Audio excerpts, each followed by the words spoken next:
नमस्कार दोस्तों, कैसे हो आप सब। मुझे कमेंट बॉक्स में बताना कि आपको मेरी कथा कैसी लगती है। दोस्तों, आज हम वैशाख मास के 19वें अध्याय का श्रवण करेंगे। चलो शुरू करते हैं।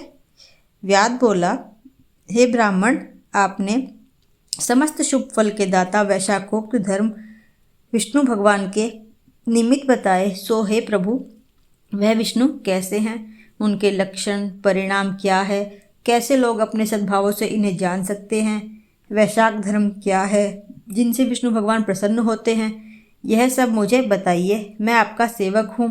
व्याध के इस प्रकार पूछने पर जगत के ईश अनाम्य नारायण को नमस्कार कर शंख मुनि बोले, हे व्याध, सुन, मैं विष्णु के कल्मश रहित रूप का वर्णन करता हूँ। यह रूप ब्रह्मादि से लेकर किसी मुनि के ध्यान में नहीं आता। विष्णु भगवान पूर्ण शक्ति युक्त निर्गुण अनंत सच्चिदानंद रूप हैं। संपूर्ण चराचर विश्व उन्हीं के आश्रय और वश में है। अब मैं तुझे उसी परमात्मा साक्षात ब्रह्मा के लक्षण बताता हूँ, जिससे उत्पत्ति, स्थिति, संहार, आवृत्ति, नियम, प्रकाश, बंधन, मोक्ष, वृत्ति होती है। इस परमात्मा के जन्मादि को तो केवल शास्त्र से जानने योग्य हैं। वेद, स्मृति, पुराण, इतिहास, पंचरात्रि और महाभारत ये विष्णु भगवान के आत्मरूप हैं। इन्हीं के द्वारा विष्णु भगवान जाने जाते हैं, अन्य किसी प्रकार से नहीं जाने जाते हैं। इनके जन्म, कर्म और गुणों को जानकर प्राणी मोक्ष पाते हैं। कर्म से विष्णु भगवान का महात्म्य शातिशय होता है। इसी प्रकार देव, ऋषि, पिता और माता प्रत्येक में शक्ति रूप से विद्यमान रहते हैं। प्रत्यक्ष आगम या अनुमान से, बल और ज्ञान से सुख में प्रथम मनुष्य को उत्तम जानो, फिर ज्ञानादि द्वारा आवृत राजा को 100 गुण अधिक जानो। इससे तत्वाभिमानी देवताओं को 100 गुणाधिक जाने।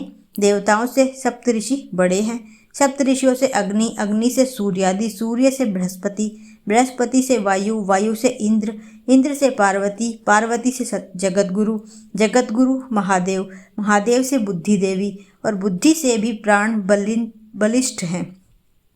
प्राण से अधिक कुछ नहीं और यह संपूर्ण जगत प्राणात्मक है। प्राण ही से सब जगह वेष्टित हैं। नील मेघ के समान प्रभाव युक्त सबका आधारभूत इसे सूत्र कहते हैं। लक्ष्मी के कटाक्ष मात्र से इनकी स्थिति है। तब व्याध बोला, वह लक्ष्मी देवाधिदेव विष्णु भगवान की एकमात्र कृपा पात्र हैं। विष्णु भगवान से अधिक या समान कोई नहीं है। जीव में यह प्राण नाम सूत्र कैसे हुआ? हे ब्राह्मण, मेरे सामने इसका निर्णय कहिए कि परमात्मा प्राण से परे कैसे है। शंख मुनि बोले, हे व्याध, जो निर्णय तू पूछता है वह सुन। मैं संपूर्ण जीवों द्वारा प्राणाधिक्य के उद्देश्य से कहता हूँ। प्राचीन काल में नारायण भगवान ने कमल योनि में ब्रह्मादिक देवतादिक रच कर रहा। मैं ब्रह्मा को तुम्हारा राजा बनाऊंगा और जो कोई तुम में सर्वश्रेष्ठ हो उसे तुम युवराज बनाओ, परंतु वह शील, शौर्य और औदार्यादि गुणों से युक्त हो। भगवान के ऐसे कहने पर सब देवता इंद्र के पास जा परस्पर विवाद करने लगे। कोई सूर्य को सर्वश्रेष्ठ कहता था, कोई इंद्र को, कोई चुपचाप खड़े रहे। जब वह किसी प्रकार के निर्णय नहीं कर पाए तब नारायण के पास गए और नमस्कार कर हाथ जोड़ के कहने लगे, हे महाराज, हमने आपस में बहुत विचार किया, परंतु हम में से कोई भी अधिक श्रेष्ठ नहीं दिखाई देता है।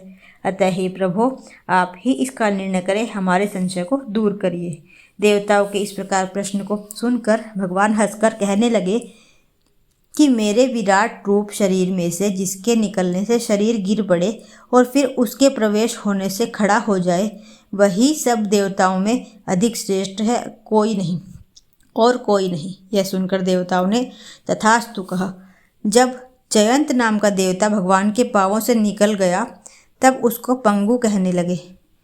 गुहेंद्रिय में से दक्ष नाम प्रजापति निकल गए तब उसे षंड कहने लगे। हाथों में से संपूर्ण देवताओं का स्वामी इंद्र निकला, उसे हस्तहीन कहने लगे। नेत्रों से सूर्य निकला, उसे काना कहने लगे। नाक से अश्विनी कुमार निकले, उन्हें नासिका रहित कहने लगे। कानों से दिशाएं निकली, तब उन्हें बहरा कहने लगे।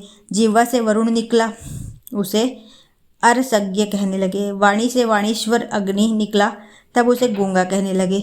रुद्र मन से निकले तो उसे जड़ कहने लगे। इसी तरह सभी देवता शरीर के विभिन्न अंगों से निकलते रहे, परंतु फिर भी शरीर नहीं गिरा। वह सुनते रहे, खाते पीते सूंघते बोलते चलते रहे। फिर प्राण के निकलते ही उसे मृत कहने लगे। तब देवता विस्मित हो कहने लगे कि जो कोई हम में से इस गिरी हुई देह के उठाने में समर्थ होगा वही सर्वश्रेष्ठ है और वही युवराज होगा। ऐसी प्रतिज्ञा कर क्रम से जैसे जैसे निकले थे वैसे वैसे ही प्रवेश करने लगे, परंतु देह फिर भी न उठी। अंत में प्राणों के प्रवेश करते ही शरीर उठ खड़ा हुआ। तब देवताओं ने निश्चय किया कि बल, ज्ञान, धैर्य, वैराग्य और जीवन में से अधिक यह प्राण समस्त देवताओं का अधीश्वर और व्यापक है। अतएव प्राण को ही युवराज बनाया और उसके सम्मानार्थक सामवेद का गान करने लगे। इसीलिए स्थावर और जंगमात्मक यह सृष्टि प्राणात्मक है। अधिक बलवान और सब जीवों का अंतरात्मा भिन्न भिन्न कर्मों का संपादन करने वाला है। बिना प्राणों के संसार में कुछ वृद्धि भी नहीं होती, न कुछ रहता है। यही प्राण देवात्मक और सर्वदेवमय, व्यापक तथा वासुदेव भगवान का अनुवर्ती और वशीभूत है। इसी से प्राण को विष्णु भगवान का बड़ा सहायक कहते हैं।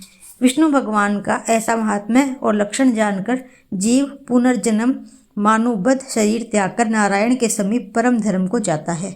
शंख मुनि के ऐसे वाक्य सुनकर व्याग प्रसन्न हो कहने लगा, सर्वेश्वर, प्राण की महिमा जो कही भी विदित नहीं है न सुनी गई है, आप मुझे भी कहिए। तब शंख मुनि बोले, प्राचीन काल में देवाधिदेव अनामय नारायण भगवान का अश्वमेघ द्वारा पूजन करने के लिए प्राण गंगा तट पर गया। वहाँ बहुत से मुनियों को संग ले हल से भूमि को शुद्ध करने लगा। जहाँ पृथ्वी के नीचे गुफा में कण्व नाम के महात्मा समाधि लगाए हुए बैठे थे, वह हल से बाहर खिंच आए। तब प्राण को अपने सामने खड़ा देख क्रोध से शाप देते हुए बोले, तेरी महिमा तीनों लोक से जाती रहेगी और भूलोक में तुझे कोई नहीं मानेगा। मुनि के ऐसे कहने पर क्रोध कर प्राण बोला, मैं निरपराध हूँ, तूने बिना अपराध मुझे श्राप दिया है। इसलिए हे कण्व, तू गुरुद्रोही हो और तेरी वृत्ति विश्व में निंदित हो। तभी से संसार में और विशेषकर भूलोक में प्राण की महिमा प्रसिद्ध नहीं है और शाप के कारण कण्व गुरु को मार सूर्य का शिष्य हुआ। हे व्याग, जो कुछ तुमने पूछा सो सब मैंने तेरे सामने कहा। अब जो कुछ तुझे पूछना हो वह पूछ, कुछ विचार मत रख, जो पूछना है वह पूछ। यहाँ पर 19वां अध्याय समाप्त होता है। राधे राधे।